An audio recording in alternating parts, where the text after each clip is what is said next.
What's going on, YouTube? Welcome back to another video of the Point After Podcast. Here today discussing Texas versus Oklahoma, Red River Rivalry 2022. One of the last times this game will be played without the teams being in the SEC.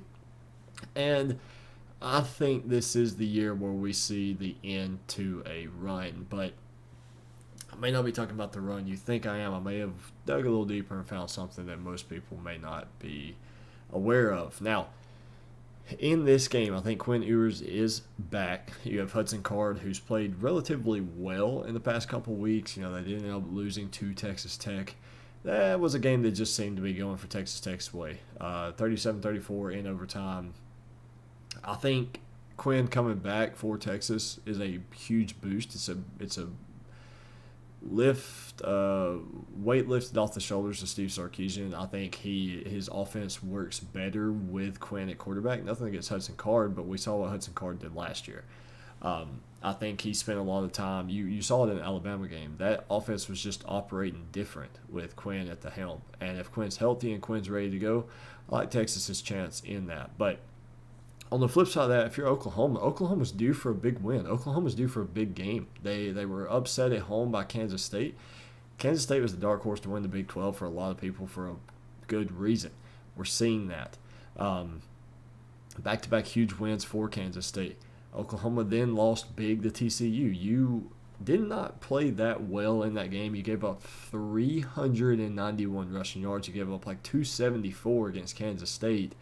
And if you take away the Nebraska, Kent, and UTEP game, you're giving up over 300 yards per game in the run. Now, obviously, but those are the worst three teams that Oklahoma has played.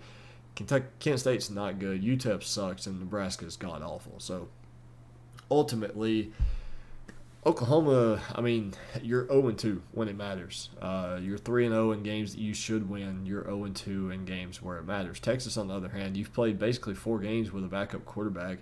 If Quinn doesn't get hurt, you're probably 5-0 at this point with a win over Alabama, who probably would have failed to like 6 or 7, somewhere in there. West Virginia is not ideal, but you, again, beat them with your backup quarterback and a tough loss on the road.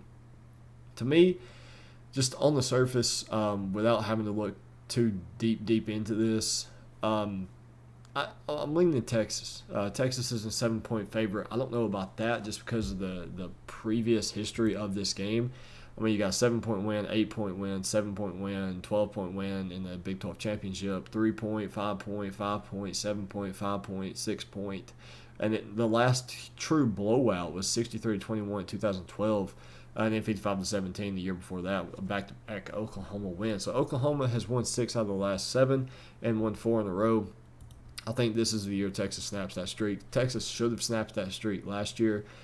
And just being able to watch Steve Sarkisian when he came from Alabama to Texas, he's one of the best offensive minds in college football, if not the best. He has the best running back. He's got top 2, top 3 wide receiver in Xavier Worthy. He's got a pretty good quarterback in Quinn when healthy. He's got I can't think of his name right now. I'm going blank. It's not Addison. It's Whittingham. Jordan Whittingham. Texas is absolutely stacked with talent offensively. You have a guy who can scheme multiple ways open.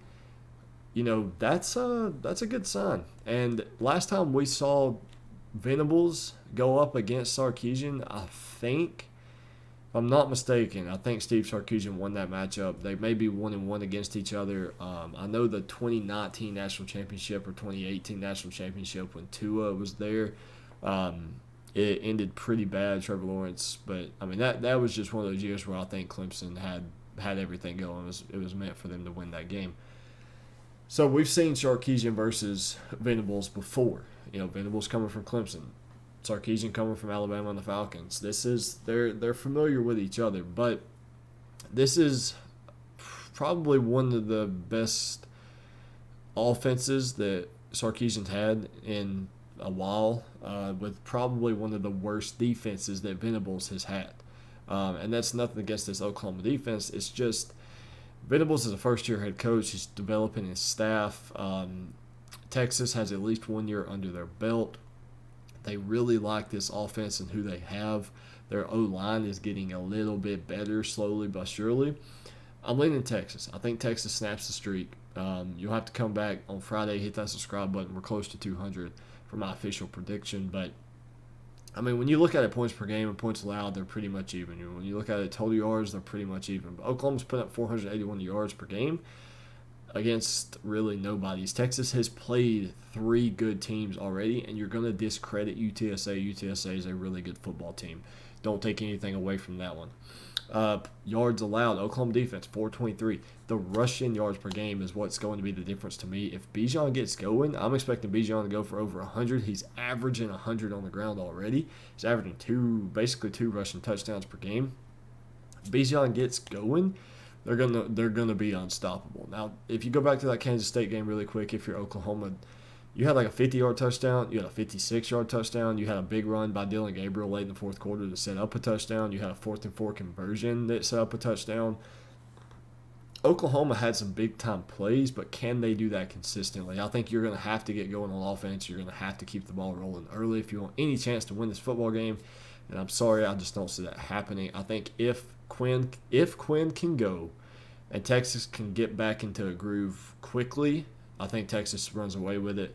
Oklahoma, you've got too many open wounds at this point. You've got a turnaround to do, similar to what Texas had last year, where it was just a shit show, and now Sarkisian's having to basically rebuild that Texas team, that Texas program. That's what Venables is going to have to do here with Oklahoma. He inherited a mess with Lincoln Riley. You're not going to be able to fix it with a portal and with one recruiting class. It's going to take a little bit. Sarkisian's 1 year ahead of him in that process.